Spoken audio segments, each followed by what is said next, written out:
we travelled over 250 billion miles by car in the UK last year. That's according to figures from the UK's Department for Transport. In every region in England, except London, more than 70% of commuters travel to work by car. In London, that figure's just 33%. I've been in my car for about 2 miles now, and according to a quick Google search in my 2014 Corsa, I've emitted about 350 grams of carbon emissions. That's the same as boiling the kettle 5 times. So in a country where cars account for 90% of transport emissions, according to the RAC Foundation, and we're already being encouraged to drive less for environmental reasons, I want to find out what can be done to reduce our reliance on cars.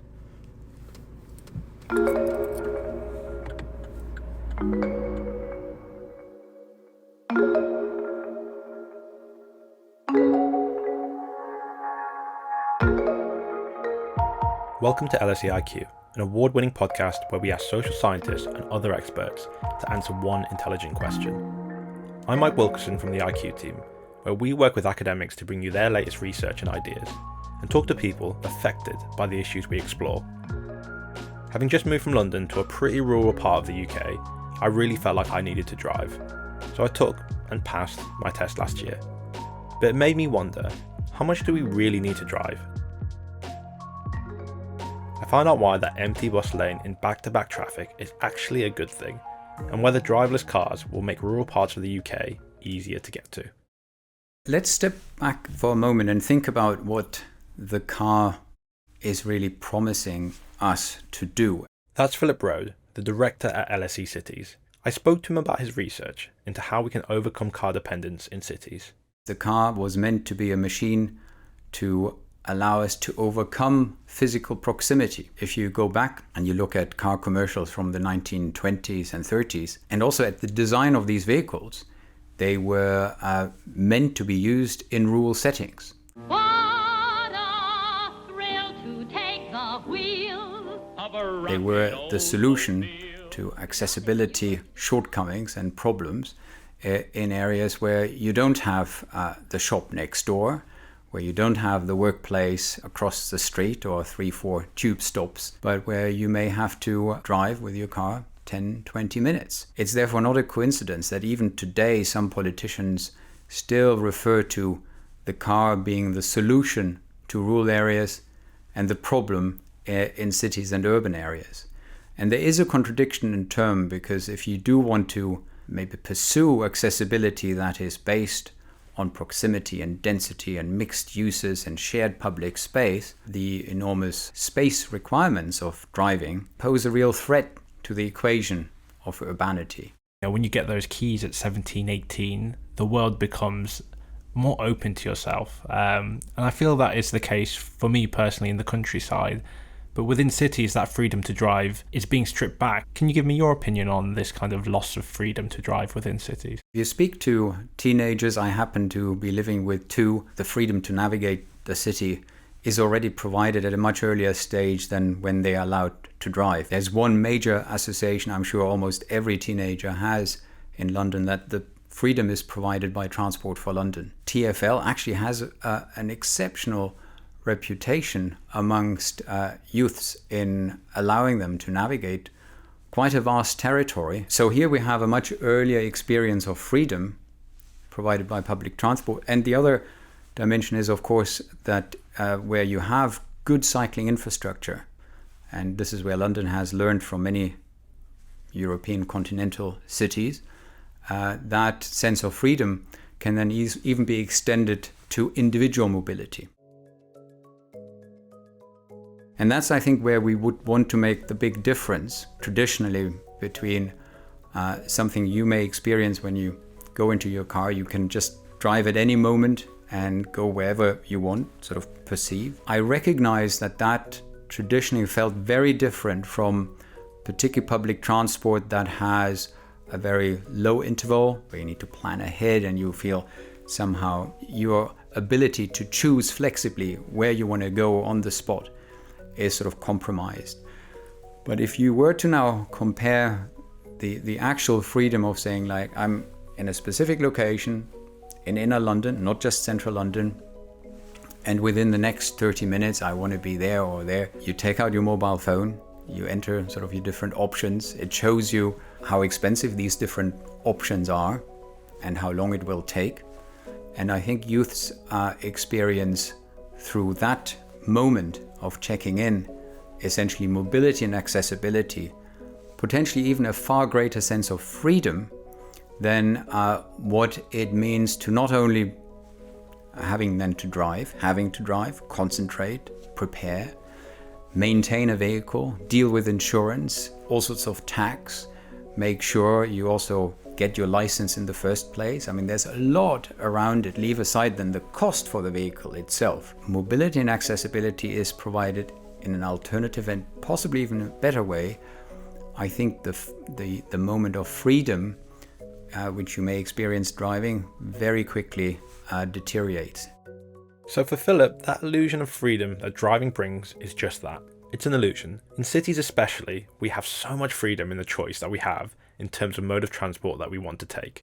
Owning a car comes with a lot of responsibility, cost and care. Over the sort of 2000s in London, there was a real shift in terms of how people travelled away from the car, particularly like going into central London in the morning peak, a big shift away from the car and towards walking, cycling and public transport. That's Rachel Aldred, a professor of transport at Westminster University. She's worked closely with Transport for London on projects which aim to reduce car usage and was involved in the Mini Holland project, which transformed a whole area in Walthamstow, East London. The project aimed to make 3 boroughs as cycle-friendly as their Dutch equivalents, where more than 50% of journeys are made by bike. Roughly the figures, when we're talking about people entering central London in the weekday morning peak, 2001, there were like 137,000 people coming in by car and something like 13,000 by bike. And then by the time you get to 2011, it's 67,000 by car and 33,000 by bike. So within the space of 10 years, the share of commuters travelling into London by car dropped drastically. If you were standing at Liverpool Street Station in 2001, you'd see 1 cyclist go by and 10 cars. But now it's near enough 1 cyclist and just 2 cars. And if you think about if you were a TfL planner, like a city that is growing, the population is growing, the roads are congested, there's not, a lot of the public transport is congested, the tube is congested, and if you get more people, even if they don't drive as much as existing people, you're going to get problems. So TfL planners looking at those kind of figures and thinking, well, people are driving less, people are cycling more, maybe, this is something that we should invest in. So yeah, I think there's clearly policy has an impact on behaviour, but I think also in some regards, people's choices, people's decisions have changed, and that has then contributed to policy change. Do you think public transport is good enough in London for us to not have to drive? Yeah, I mean, the question is always who is the we and who needs to drive, I guess. But certainly in terms of what a mass method of transport, we should be aiming at things being good enough that, for most people, for most trips, there isn't any need to use a private vehicle. And I think public transport, it kind of varies, it's too expensive often.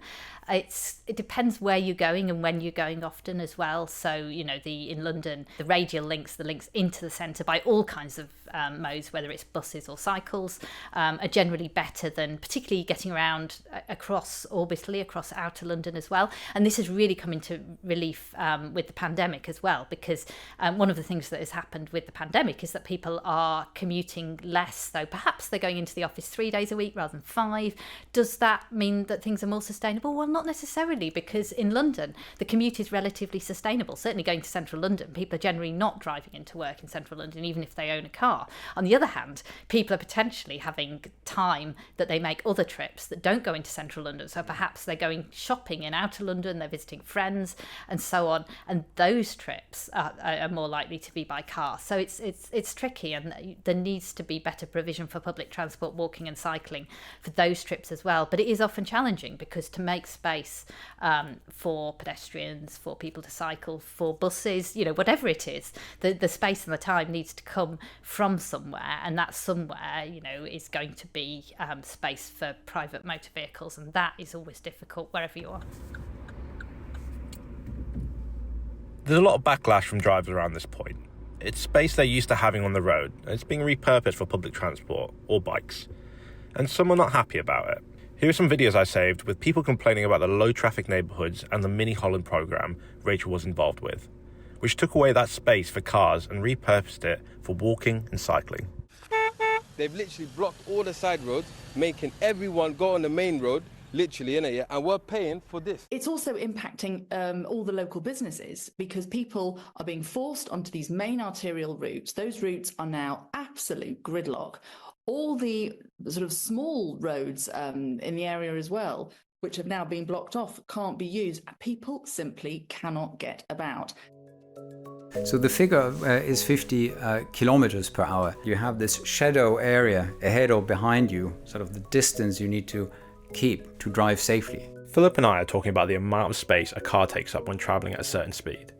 He's telling me how much space a personal vehicle can take up, not just when moving, but when stationary too. Per car, typically, nowadays, it's only 1.2 people average occupancy. It's actually not a lot of people. And since then, we have been building up the statistics around this. Let's just take sort of a 3-lane motorway and how many people you move there.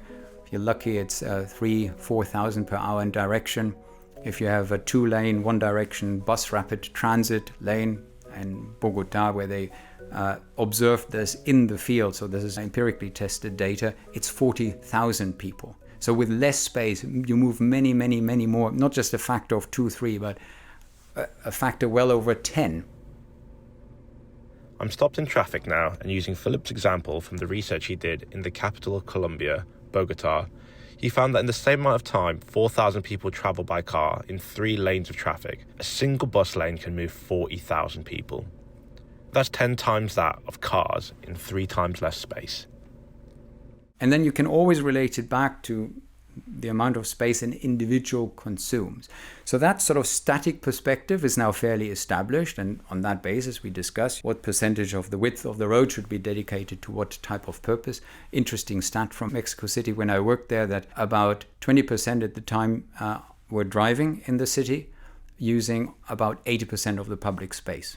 Okay, so to break down this stat and keep up with the transport theme, just imagine getting on a train with 10 carriages and 80% of people need to use 2 of the carriages, whilst the other 20% could use the other 8. Yeah, so that's sort of the ratio.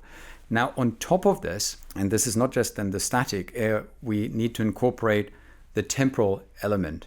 And if you look at then the parking requirements in public space, you can just see how extraordinary amount of space required by the person who owns car sort of exceeds everything else. Again, sort of intuitively somehow, I mean, people know this, but even in our research, once again, we get a lot of comments where people are in a traffic jam and they see the bus lane empty and they get frustrated. They think the bus lane adds to the traffic congestion. Of course, it's the opposite that's true.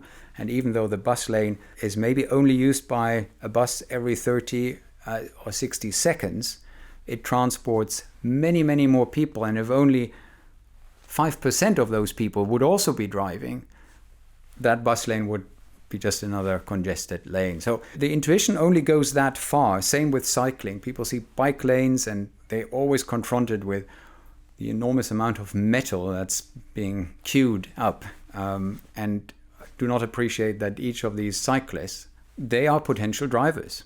Let's say there's 80 people on a bus, moving in that bus lane, but there's only a bus every 60 seconds. In just 10 minutes, that's 800 people whizzing by. Philipp's point is that if 5% of those 800, 40 people, were all in their cars instead, that would be 40 extra cars on the road in just that 10-minute period. What if it was more like half? An extra 400 cars on the road in just that 10-minute period. So if you convert it in that way, it becomes much clearer. There was a famous T-shirt in the 1990s of cyclists sort of saying like, be careful what you wish for, I'm one car less. But we are now entering, I think, a moment where the space question becomes much more pronounced because there are so many competing pressures. At the LSE, we have established with a Dutch foundation, the Bernard van Leer Foundation, an academy dedicated to training city leaders. How can we make the city better equipped to accommodate the very young? The child-friendly city. Being out in public space, exploring, is a very fundamental component of this. So as a result of the early childhood development agenda, or even the agenda now around teenagers, we're seeing a new demand for our public streets because we want the kids out there. We want to have youths again engaging with the city as a place of meeting. We see new economies in cities emerging around recreational and leisurely opportunities. Think of restaurants, street cafes, servicing, and in the outdoors, highly desirable. And then only are we coming to these other transport alternatives, the bus lane, the bike lane, and all of that put together makes you realize that this conversation around how much space per use, for what purpose, for whom, how can we be fair with it, is only going to increase as more people are living in these cities and they're confronted with these changes. We've talked about the issue of the physical space that cars take up, and how giving up that space to other modes of transport isn't always met with that much positivity from other drivers especially. And while I think driving outside of the city is still needed, Rachel and Philipp have convinced me driving inside cities isn't. But people are still driving. You can't get a driving test in London for 7 months because there's such a backlog. This is partly still due to COVID, but it shows that the demand to learn to drive in a capital city with good public transport still exists. We've spoken a lot about the younger generation so far, so I thought it would make sense to actually hear from one of them. I spoke to Indira Ray, a student at LSE and a learner driver. Having grown up in cities for most of her life, I asked her why she feels like she needs to drive. I have taken on the challenging task of learning how to drive. I was very anti it for a long time. But yeah, I'm maybe about 10 hours in. So what made you kind of initially go, right, I need to start learning, because it's not actually the norm anymore? Yeah, I think it definitely depends where you are. So I have all my cousins live in kind of rural UK, and the moment they hit 17, it's a huge deal learning how to drive. And they kept kind of like thrusting that narrative onto me, and I was just rejecting it. I was like, actually, I don't need to drive. I've always been a city kid living in Hong Kong and London. I literally couldn't see the point. I also kind of developed this huge fear of learning how to drive. Almost all my associations with cars were maybe like being in a car crash in a film, and you just build up this fear. But what I didn't realize, which I don't think is pushed enough, is some jobs can ask you that you need to learn how to drive, which I don't think that many people know. So when I was searching through kind of like job websites, I thought about it and I was like, I would be heartbroken one day in the future if I had this kind of dream job opportunity that I wanted to apply for and I couldn't because I didn't know how to drive. So that's ultimately, that was the final straw that made me want to learn. I asked Indira what public transport in London was like compared to the other cities she'd lived in. Public transport in London, maybe more than other cities, is just the number one way to get around. I feel like maybe in European cities or Hong Kong and Singapore, yes, people use public transport, but also a significant number of people drive. I just feel like in London, it's, hey, how are you getting to work? I'm taking the tube. Like, how often do you actually hear a different answer to that? It's so true. I wanted to ask you that as well, especially with your generation. Is there like a negative stigma to, if someone was to say, oh, I drove into, say, campus today, or I drove into work, would there be almost like a feeling of like, what, why? Or does that not exist? Yeah, a little bit. I think the instant response would maybe be like, oh, where do you live? Like, how come? Do you live far out? Or I definitely think there would be judgment if you said, oh, I Uber into campus every day. I think there would definitely be a bit of a judgment of how much that's costing you. I don't think there would be huge stigma if you chose to drive in. But I think it would be so logistically difficult. Like, instantly, if I heard someone was driving into LSE every day, I would be like, where are you parking? How long does it take you? There would be so much. When talking about learning to drive, especially like 25 years ago, a lot of the adverts were pushing this kind of sense of freedom, this idea of like hitting the road and being your own person. Is there still this idea that a car equals more freedom in life? In cities, no. Because I think you step outside and you have total autonomy and total freedom and you can go anywhere you want. Countryside, yes, I definitely think so. I have heard from my uncle that my 17-year-old cousin who passed a driving test about a month ago has basically not been in the house since. So I think, if you're still in rural areas, it still equates to freedom. Of course, because if you've got a bus, if you want to go shopping with your friends and a bus comes once every 2 hours, then a car is endless amounts of freedom. I remember having to wait for buses for over an hour to get out of the small town I grew up in, but this was 16 years ago. Surely things have changed in rural towns to make public transport easier. outside London, often it's really difficult, and it's unnecessarily difficult, because for a lot of sort of smaller cities or market towns, a lot of trips are 2 or 3 miles. They should be easy to cycle, but they're not, because the infrastructure is so hostile. The road conditions are so poor. So yeah, I think things are uneven. I don't know. Let's see what happens.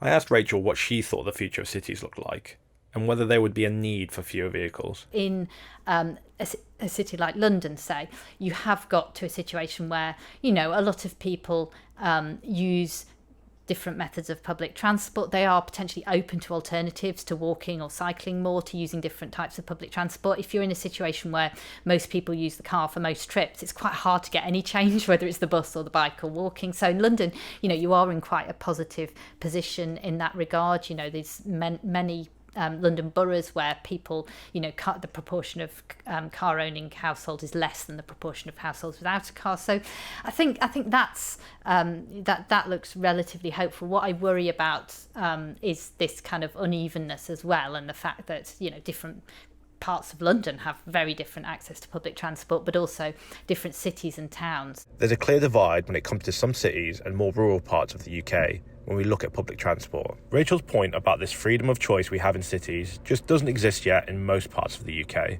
But regardless of where you live, there is one thing that has been promised to transform our experience of commuting. It's been built specifically to make our lives easier and reduce congestion and travel time. It's the driverless car. But is it really the solution to reducing our dependence on cars in rural areas and cities alike?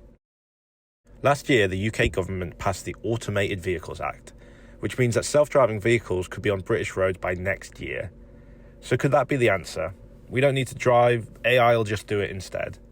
I asked Tennant from LSE's Department of Psychological and Behavioural Science what he thought. Clearly already technology can, facilitate sort of smoother public transport in terms of, the way that you access it. But in terms of whether the technology can sort of improve the actual sort of delivery of transportation solutions, I think it certainly could, but that's not where the focus is. The focus is clearly at the moment on the idea that let's just make the car better. And so I think that's unfortunate, because it's clearly possible that you could get more people onto public transport if the public transport was better, if you changed the culture so that it didn't feel like public transport took away your autonomy, and and this idea that you have to have a car because it's the only way to do it. Self-driving cars will be on British roads in 2026. How much do you think this will become the norm immediately in 2026? Will we see that many self-driving cars? The idea of it being kind of widespread or covering many different sort of situations, that from my point of view is a long way off. And you can see the way that it works in places in the States, where there's a very gradual rollout of at the moment taxi services in places like San Francisco, Arizona, but even there, the proportion of total transport is very small.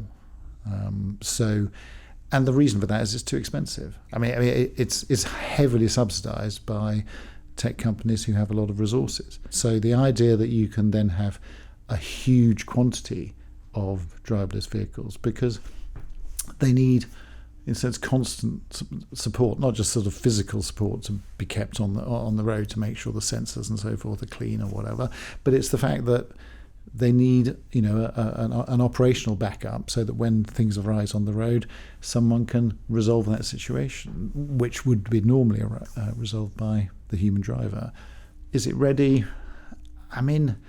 It's ready when it's boring. But that's the whole point about automation. Automation has always automated the easy, predictable first, and then hand it back to the human to deal with the shit, basically. A lot of the times when we talk about driving in cars in cities, we talk about space and the amount of space they take up. Yeah. Now, not in 2026, but in the kind of near future, could you see driverless cars aiding in that kind of freeing up of space within cities?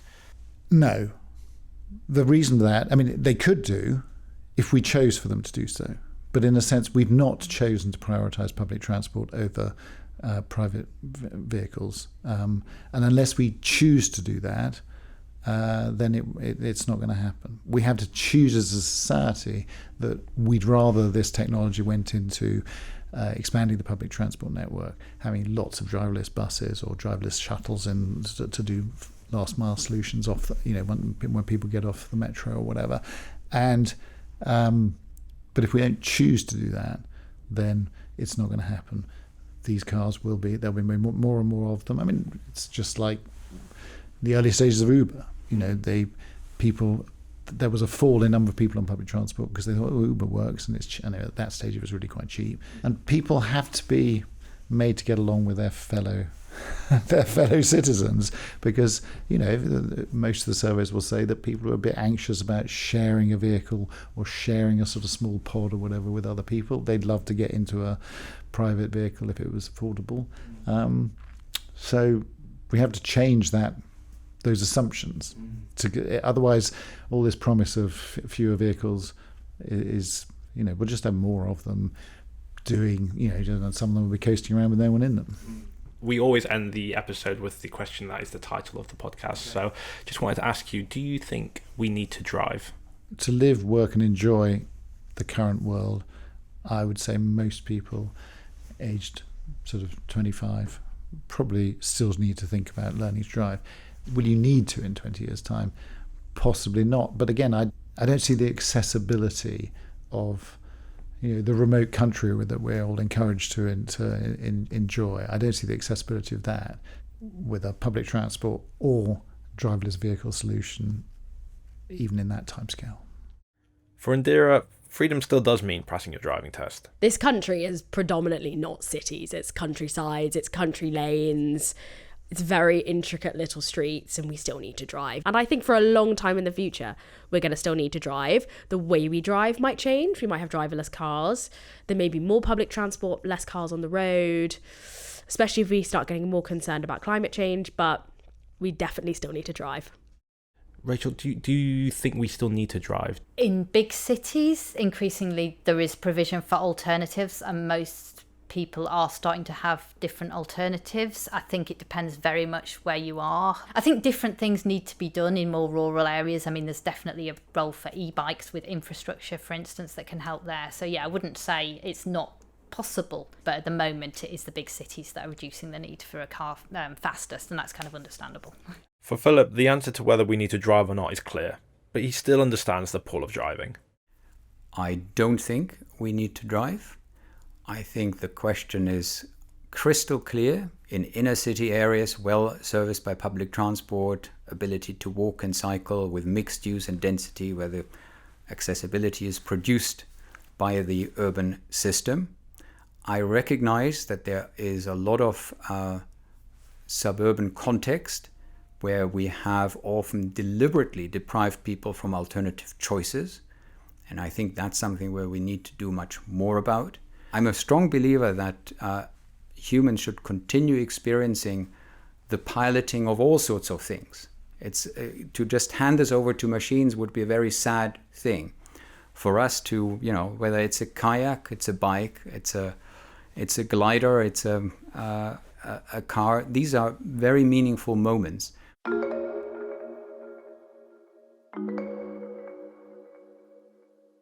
This episode was produced by me, Mike Wilkerson, with script support from Sophie Mallet. To find out more about the research in this episode, please head to the show notes. And if you enjoy IQ, please leave us a review. If you like this podcast, you might also like the LSE Events podcast, which features talks by some of the most influential figures in the social sciences. Listen to a recent talk, for example, by Dr. Samuel Gregg, as he reflects on the current state of Western society and the origins of the term neoliberalism. For more inspiring content, search LSE lectures and events wherever you get your podcast. Coming next on LSE IQ, Jess Winterstein asks, are we losing our communities?